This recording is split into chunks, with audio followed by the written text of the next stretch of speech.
我和太子青梅竹马，只因西凉王多看了我一眼，他便将我送给西凉王，叫我好生伺候。在无数道鄙夷嫌恶的目光下，我被西凉王带走。从此我身上没有一块好肉，也终于学会了不再爱任何人。太子带兵踏破西凉，接我回去时，我已油尽灯枯。后来他发疯似的寻遍名医，求我不要死。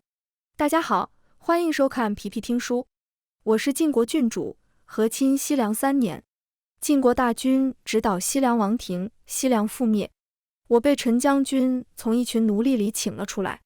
他是晋国太子李景的亲信，李景所有的亲信都厌烦我，因为我虽是皇上亲封的郡主，但已无亲人在世，没有家族势力，没有实权，注定成不了李景的助力，却偏偏从小就喜欢黏在李景身边，总是缠着他。如今我和亲3年，穿着西凉最低贱的奴隶的破衣服，头发干枯打结，2只手全是伤痕和冻疮，身上又脏又臭，比晋国都城里的乞丐还不如。尤其是左侧脸颊那道细长的疤，丑陋和狰狞。各色异样的目光落在我身上，有好奇，有鄙夷，有同情。昔日金尊玉贵的郡主，变成了现在这副惨样。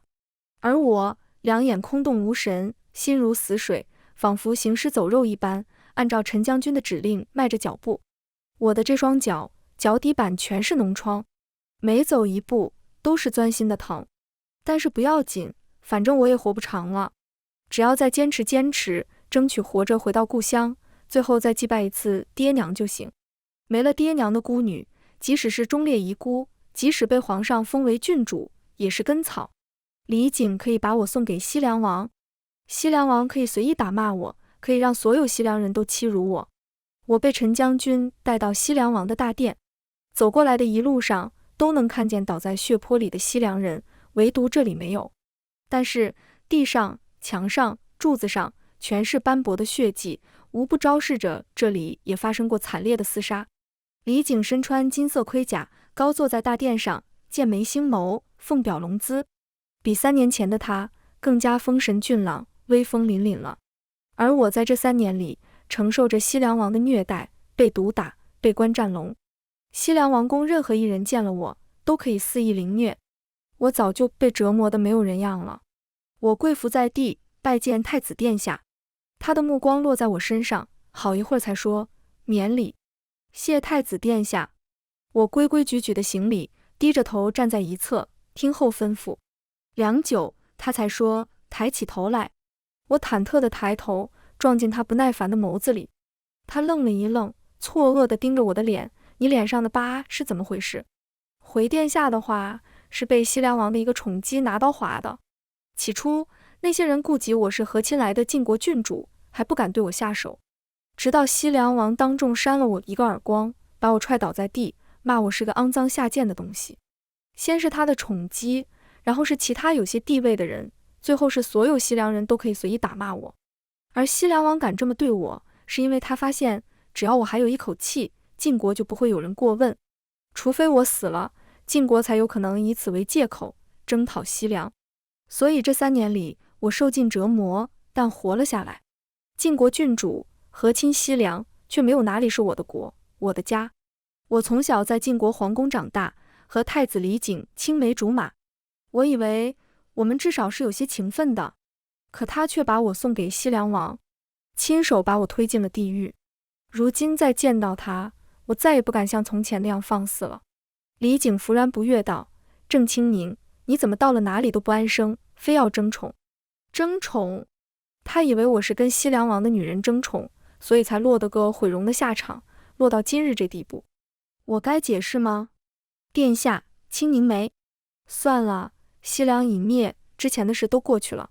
李景打断了我将要解释的话。他不在乎我毁容的真相，不在乎我。从他把我送给西凉王的那一刻开始，我就清楚地知道了。我垂手不语。李景突然问道：“清宁，3年前姑让你来和亲，你还在怨恨姑吗？”我本能般跪下：“清宁不敢。”李景死死地盯着我，面色不愉：“你又想玩什么把戏？”我把头低得更低，惶恐回话：“清宁不敢，求殿下恕罪。”我哪里敢玩什么把戏？我只求所有人都把我遗忘，让我独自一个人在角落里舔舐伤口，自生自灭。李景的声音却更加烦躁，你把自己弄成这副鬼样，到底想要什么？回殿下的话，青宁什么也不要，只想回家，回到爹娘身边，用我所剩不多的时间，在他们坟前守着。李景像是松了口气，对我施恩，西凉已灭，你可以回晋国了。谢太子殿下。我也松了口气，终于不用再过被虐打的日子了，可以回到爹娘身边去了。将军们进殿回话，我识趣的跪安，忍着脚底钻心的疼，像无事人一样走出大殿。正清明，李景叫住我，我习惯性的回头跪下，请殿下恕罪。他又蹙眉，但难得的露出几分关心，你受伤了？我低头看了一眼，原来是我身上的伤口又流血了，新鲜的血液将大殿染得更脏。我下意识地用2只又脏又破的袖子去擦地上的血污，可是越擦越脏。李景走下大殿，走到了我面前，他似乎伸手想扶起我，但我身上太脏了，血污粘稠，他的手停在半空中顿了一下，然后收了回去，退后一步。正清明，起来，姑命令你站起来。是。我急得想要起身，但跪得久了，站起来太难了。我单手撑在地上，艰难地借力起来，摇摇欲坠。李景好像终于肯相信我在西凉遭受了非人的折磨，不可置信地问，你怎么会变成这样？我低着头，刚要回话，只听他拍案而起，西凉人果真没有把我们晋国放在眼里。我终于还是成了晋国讨伐西凉的理由。在讨伐之后，李景对我和颜悦色了一些，让军医为我诊治。我认的那军医，他是太医院的刘太医，曾受过我爹的恩惠。我求他不要把我的病情说出去，我不想多生事端，只想一个人安安静静的。李景身边的宫女过来说道，婢子荣月奉太子殿下之命前来服侍郡主。我也认得她，她是东宫最得脸的大宫女，俨如大总管，甚至是女主人。荣月笑意盈盈地说，郡主总算是苦尽甘来了，日后殿下定会好生护着郡主。我淡笑不语，这种话我再也不会相信了。我现在只想尽快回到故乡，回到爹娘身边，和他们在九泉之下团圆。回到晋国都城时，我身上的伤已经好了个七七八八。我进宫拜见皇上和皇后，乖顺地听从内侍的指引，不错一丝礼数。皇上赐我封号安乐，食邑千户。我心里明白，这既是为了彰显皇上的仁德，也是皇家对我的补偿。没有他的许可，李景怎敢将我送给西凉王？我跪下谢恩，没有说一句多余的话。皇后欣慰地说，清明这孩子倒是懂事多了。皇上点头认同，露出满意的笑容。是啊，我懂事多了，我再也不敢像从前那样胆大妄为了。出宫时，李景追上我，他问为什么不留在宫里？你打算住哪？我与他保持距离，回殿下的话，清明打算回郑家旧宅看看。他沉默了下来，就在我又感到不安之时，他轻叹，若是需要姑帮忙，就来东宫。听到这样带着关心的话，如果是以前，我会高兴坏了，忍不住幻想他心里有我。说到底是我太笨了，看不清他，也认不清我自己。但是现在我不会了，更何况如今我身份尴尬，更加不配了。西凉的3年，桩桩件件事情都像影子一样紧紧地跟着我，让我不敢走进光里。我回到了旧宅，宅子里留了一个老仆。张叔看见我，喜极而泣，我也湿了眼眶。我打扫铺床，张叔烧水做饭，他做了4菜1汤，都是家乡菜。我让张叔坐下来一起吃，这是3年来我吃的最安心的一顿饭。我的眼泪控制不住的簌簌落下，落在碗里，拌着饭菜一起嚼了，咽了，仿佛要把所有的苦和痛都咽下去。张叔背过身去抹了把眼泪，问我，郡主今后有何打算？我想回乡去给爹娘守墓。张叔和我一起回去吧。张叔从小跟在我爹身边，是我们郑家的老人，也是同乡。当年福官回乡后，张叔是为了照顾我，才又背井离乡来到了京城。张叔哽咽，好，以后郡主在哪，我就在哪。我只庆幸3年前让他留守京城旧宅了。3年前的陪嫁全是礼部和内务府安排的。陪嫁的那些人不是逃了，就是死了，大多都是死了。我被西凉人欺凌，我身边的人又有哪个能讨得了好？我在旧宅歇了一宿，天不亮就习惯性起来干活了。张叔在院里看见我，心疼道：“郡主怎么不多睡会儿？”我看着这座曾经和爹娘一起生活过的宅子，以及眼前的张叔，突然有种从地狱里活过来的松快感。我弯了弯眉眼，睡不着，早些起来收拾行装，早些出发。哎，张叔慈爱地笑了笑，而后就去给我做早饭了。真好，我真的回来了，离爹娘更近了。张叔套了辆不起眼的马车，我们赶在4时前出了城。张叔一边赶车，一边跟我唠嗑老家的趣事。我咳嗽了几声，将染血的帕子收起来，时不时地回应张叔几句。郡主是不是身体不舒服？可能昨晚有些着凉，无碍的。我们今儿个早些找间客栈住下吧。好，有个像长辈一样的家人在身边，处处为我着想，事事为我安排妥当，真好。我掀开车帘一角，望着湛蓝的天空，心渐渐地安定下来。我们用了整整10日，终于回到了江宁。站在祖宅门前，我和张叔都有些百感交集。你们找谁？身后响起一道声音，带着戒备和疑惑。我回过头去，四目相接，湿了眼眶。来人是我从前的贴身侍女红玉，金钗不群，缓缓走向我，扑通一跪：“郡主！”我们这对旧主仆抱头痛哭。红玉说：“郡主3年前遣散家仆，红玉无处可去，便来了江宁，守在郑家祖宅附近，时常去给老爷和夫人扫墓。”我道了声谢，又忍不住落泪。我们收拾心情，收拾屋子，而后去了我爹娘坟前。心事全了，我吐出一口血，身体摇摇欲坠。张叔和红玉急忙一左一右地扶住我。我告诉他们我没事，但他们还是为我请来了大夫。我的病情瞒不住他们，也没必要瞒了。红玉和张叔都哭红了眼，我笑着安慰他们，能够活着从西凉回来，回到江宁祭拜爹娘，我已别无所求。但他们2人还是急得团团转，几乎把全城的大夫都请过来了。红玉哭着说：“郡主，咱们去京城找太医吧。”张叔附声：“我们陪郡主一起。”我微微摇头，我哪也不去。这最后的日子，我只想留在爹娘身边。若非为了回到爹娘身边，我早就撑不下去了，撑不到今时今日。如今唯一的心愿已了，无憾矣。我笑着说：“我心里只觉得释然，并不难过，你们也不必为我伤心。”不成想，他俩哭得更厉害了。我脑子笨，连安慰人都不会，也是因为不够聪明，才会在年少时爱错了人，信错了人，不懂得远离权力的漩涡。在睁眼时，我在行驶中的马车上，车厢宽大，铺着厚厚的褥毯，一应俱全。车身精雕细刻，刻着祥云。车窗帘用的是云锦，金丝银线绣着5爪金龙。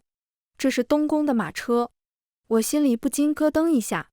红玉掀开车帘进来，惊喜道：“郡主醒了，我们在回京的路上。”红玉点头，歉然道：“对不起郡主，您昏迷不醒，我和张叔实在是没有别的办法了。”我摇摇头，不怪你们，是我自己的身体不争气，让他和张叔担心了。红玉还说：“郡主是太子殿下亲自来江宁接您的，还带了太医院医术最好的胡太医。”他两眼亮晶晶的，说这话是盼着我心情好些。我过去对李景的感情，红玉最清楚了，但如今我早已彻底心死。从前的我尚且不能走进他的心，如今的我已经成了世人口中的破鞋，更加配不上他。我不敢爱，也不想爱。马车停下，李景的大宫女荣月先连进来：“郡主终于醒了，我们到医馆了，郡主正好可以下车休息。”好，我应了一声。荣月打着帘子，红玉扶我下车。李景负手而立，站在车下望着我。我硬着头皮走向他，屈膝行礼。他定定地看着我，问：“病了为什么不说？为什么不告而别？殿下日理万机，清明不敢叨扰，感受过绝望，不敢再有任何奢望了。李景面色严肃，周身散发着凛冽的气息。我下意识地瑟缩了一下。你很怕我？他眉头微蹙，弗然不悦。我咬着嘴唇，一时间不知该如何作答。我们沉默着，气氛倏地紧张了起来。周围的侍从和侍卫屏息凝神，更是不敢发出一丝声响。突然，李景捏住我的下巴，用命令的语气说道：“松口，别咬。”我心头一慌，连忙松开牙齿。他松了手，眼神晦暗不明地看着我。我伸手抹了一下嘴唇，我竟是把嘴唇咬出血了。李景叹了口气，放缓了声音说：“以后安心养病，没有人能伤害你。”谢殿下。恭敬而疏离。到了京城，李景先行进宫，让侍卫护送我回郑家旧宅。太医院的半数太医都已在政府相候，和胡太医一起研究我的病情。太医们个个愁眉紧锁，欲言又止。我对红玉说：“让太医们留下方子就走吧，我的身体我自己清楚。”红玉瞬间湿了眼眶，大颗的眼泪珠子不停地往下掉。见她如此，我勉强扯出一个微笑，轻哄：“别哭，在我最后的日子里开心些，好不好？”这丫头哭着说：“好。”太医们走后，我吃了药就昏昏欲睡。醒来时已是第二天。红玉扶我去院子里坐坐，一走出去就看见了李景。他深深地看着我，却是什么也没说。直到太医来请过脉之后，李景才会离开。除了他和太医，没有其他外人过来，倒也算清静。一连数日皆是如此。有时候我甚至会产生错觉，或许我可以治好病，养好身体，我也可以重新开始，有一个好的未来。直到李景把荣月送过来给我做丫鬟。荣月对我说：“太子殿下发了话，不许任何人来打扰郡主。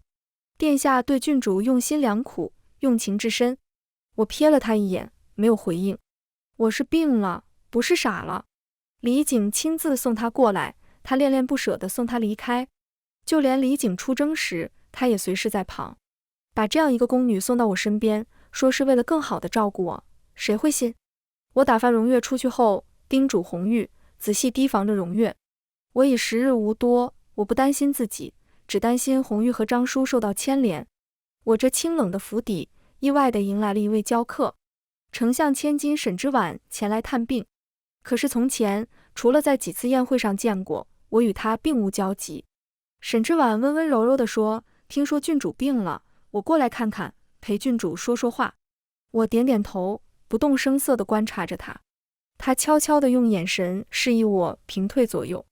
红玉和荣月都退下后，沈之婉向我说明来意：“不瞒郡主，皇上有意为我和太子殿下赐婚。”她定定地看着我，仿佛要看穿我内心真正的想法。我勾唇笑道：“恭喜沈小姐，她娶谁做太子妃都与我无关。”沈之婉顿了一下，而后浅浅地笑：“郡主与太子殿下的情谊，我从前就听说过。如今郡主正在养病，殿下不许任何人前来探视，我也是瞒着殿下偷偷来的。”我淡笑不语。对比起荣月说的不许别人来打扰我养病，他说成不许探视，就像是指李景把我软禁了一样。他犹犹豫豫的又说：“没想到殿下会让荣月来伺候郡主，她是殿下身边最亲近的宫女。”我总算是明白了，这位是来挑拨离间的。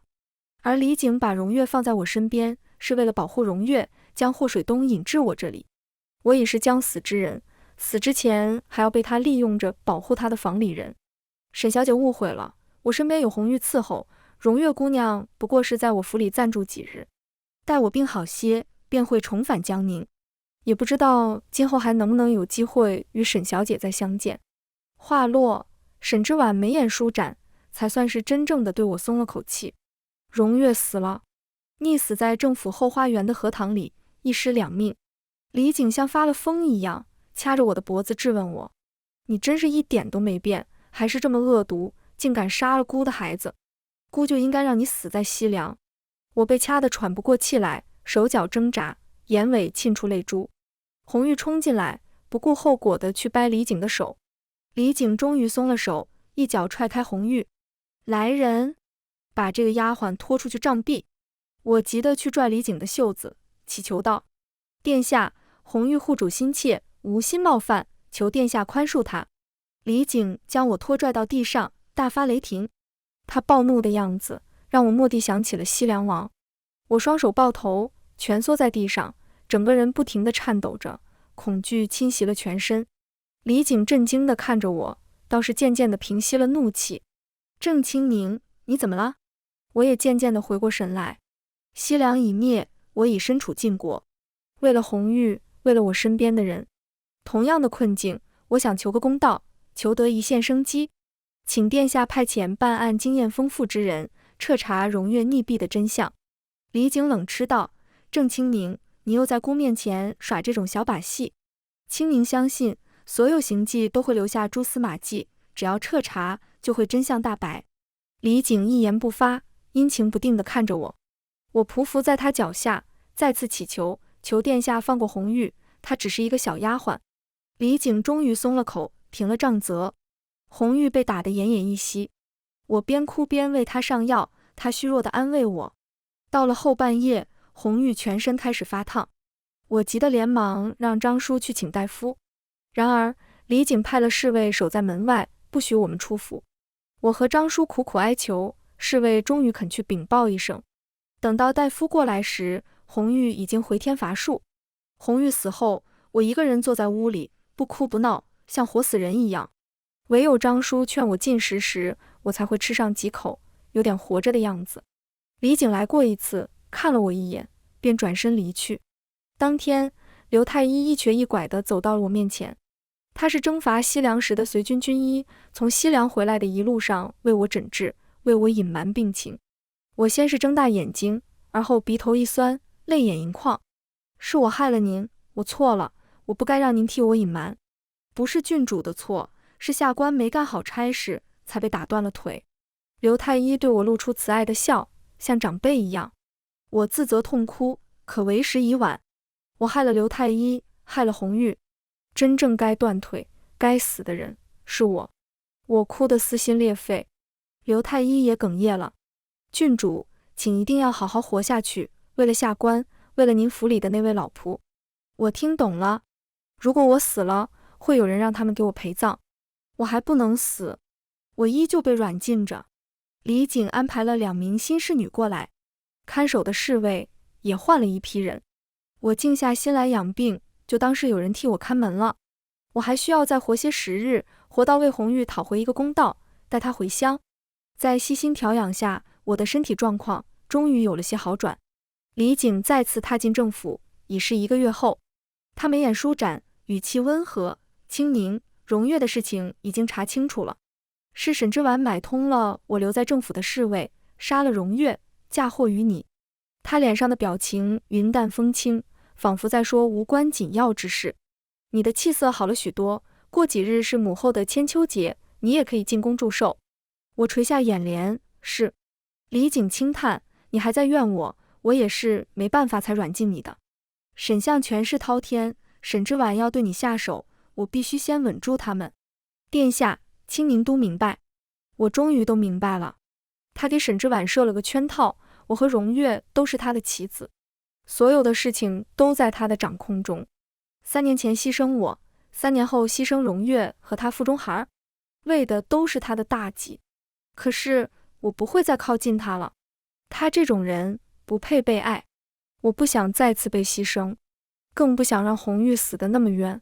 皇后千秋节那天，我将纱巾坠在珠花上，垂落下来，遮住那丑陋的伤疤，穿戴整齐，进宫贺寿。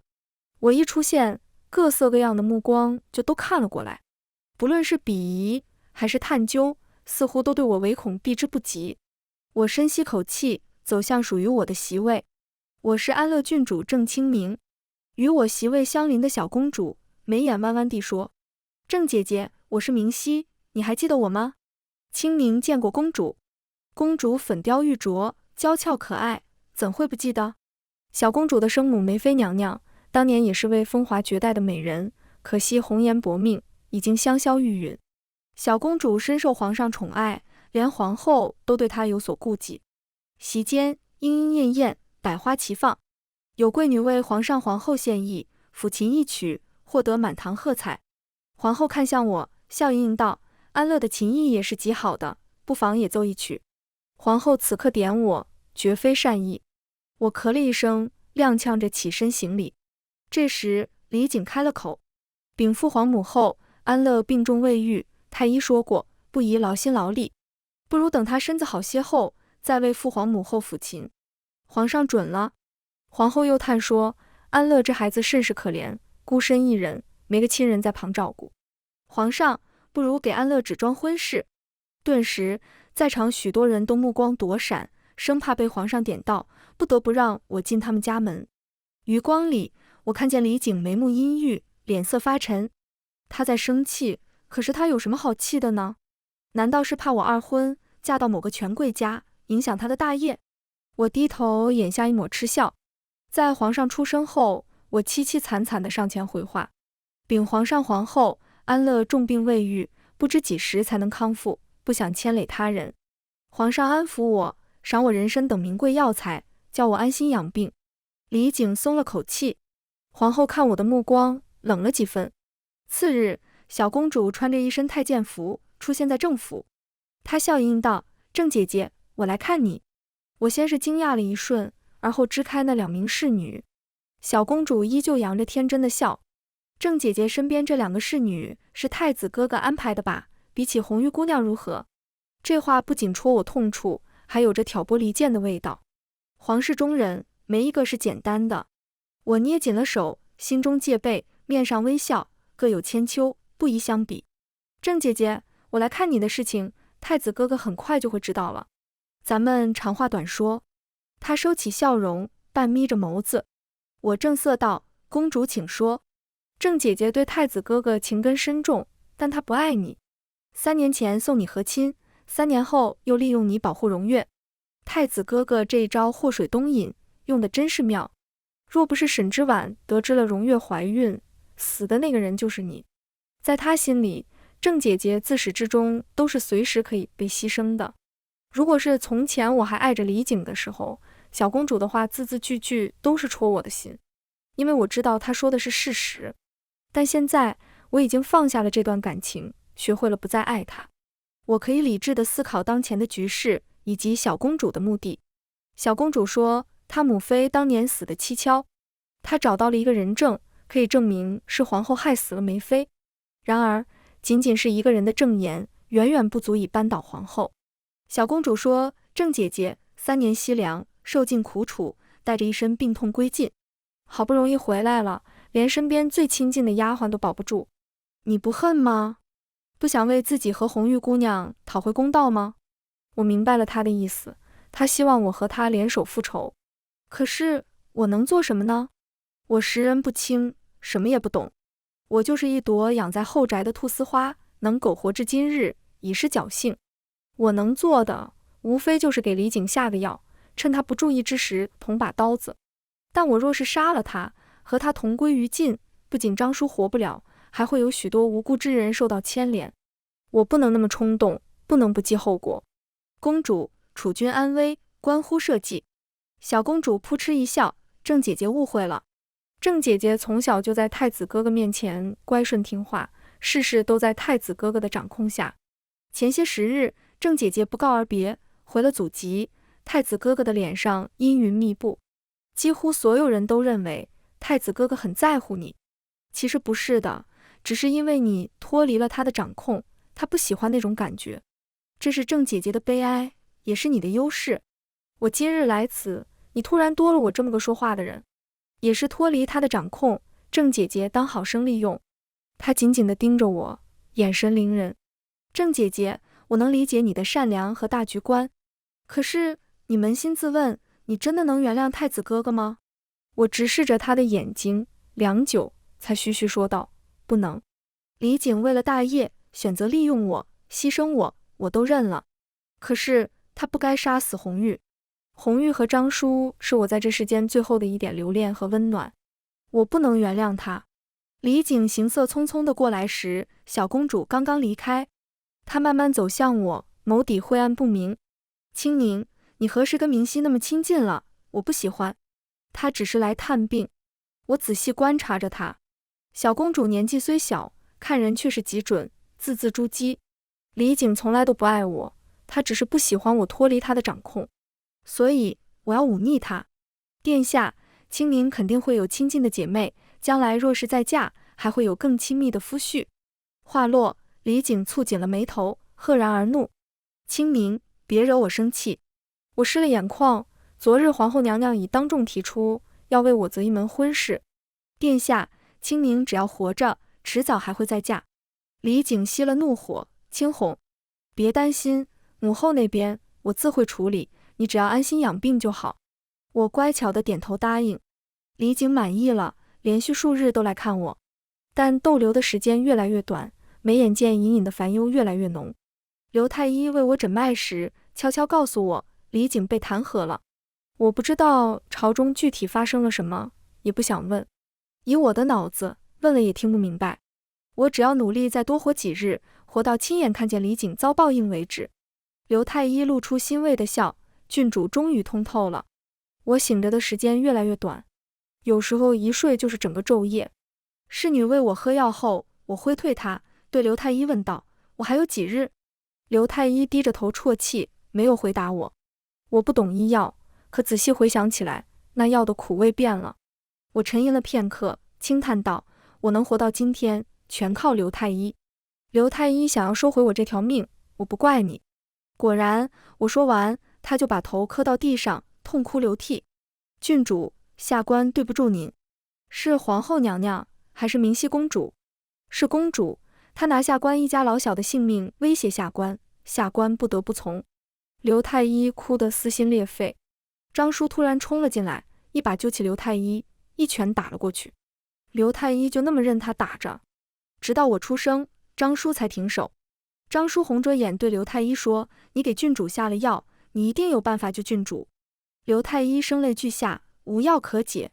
皇家的人一个个的都那么心狠，都想利用我，可是凭什么呢？李景来得很快，命人把刘太医压了下去，换了胡太医为我诊治。胡太医向李景禀报我的病情时，他们故意出去说，避开了我。李景再走进来时，两名侍女退出去，关上了门。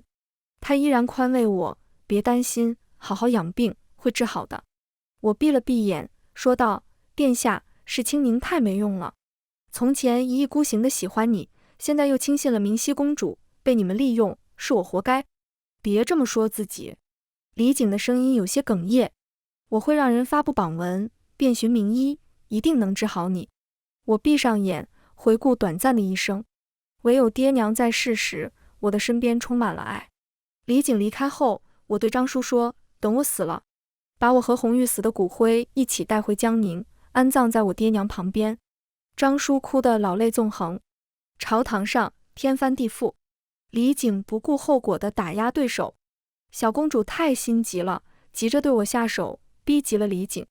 和他合作的二皇子受到重创，李景也损兵折将。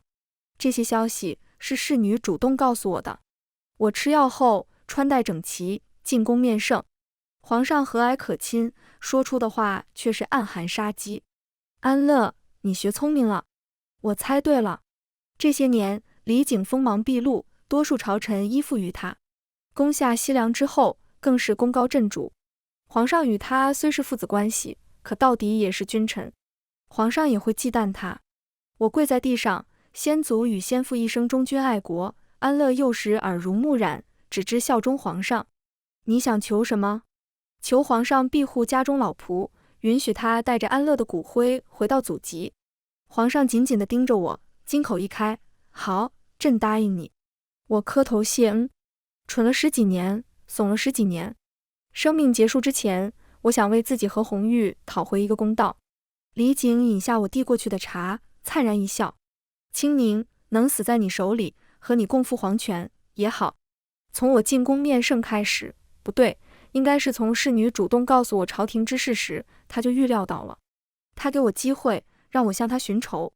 终究是我到死都在他们的掌控中。能活着从西凉回来，能葬到爹娘墓旁，我该知足了。我这一生活成笑话。如果爹娘在世，一直在我身边，该有多好。他们一定会仔细教导我，保护我。我想他们了，很想，很想。张叔番外，郡主死了，他以为自己毒杀了太子，没想到太子的命太大了。太子为郡主遍寻名医，名医没来得及救活郡主，但救活了太子。可我偶然听那位名医说，他是提前一天晚上到的京城。太子是不是早就知道郡主要给他下毒，知道他不会死？不管怎样，太子中毒，事关重大。听说当官的大人们纷纷上折子请求彻查。太子出面说是他自个儿误食了香客的食物，皇上命他静养，夺了他手中的权。与太子相争的二皇子以为自己有取而代之的机会，没想到被皇上赶去了封地。皇后和明熹公主都受到了皇上的斥责。我还听说宫里有位娘娘突然暴毙，皇上把她生的小皇子带在身边亲自教导。这是不是老爷生前说过的粒子杀母？老爷还说过以退为进，太子是不是以退为进，又利用了郡主？我的傻郡主，京城太复杂了。张叔带你和红玉回家。我们回家。城墙上，太子遥遥相望，送别郡主。这个曾经被郡主深爱过的人，也是被郡主亲手毒杀过的人，是孽缘啊！我看着长大的郡主，从和亲开始就一直在受苦。他怨自己无能，可他只是个从小养在闺阁里的千金，老爷和夫人走得早，没人认真教导过他。我甚至怀疑，皇上封他为郡主后，故意把他养废了。不能全都怨他啊！要怨就怨这世道不公。那些人身在皇家，就可以罔顾他人性命，就可以杀人，不用偿命。老爷曾经说过，愿有朝一日，以法治天下，生杀予夺不再是一人之言。我行将朽木，是不可能活着看到了。但老爷说过，通过一代又一代人的努力，后世之人总会实现这个愿景。我什么都不懂，但我相信我家老爷。愿我们下辈子都能脱生到那个新世界。全文完，皮皮听书，感谢您的观看，每天上新精彩小说，喜欢就订阅吧。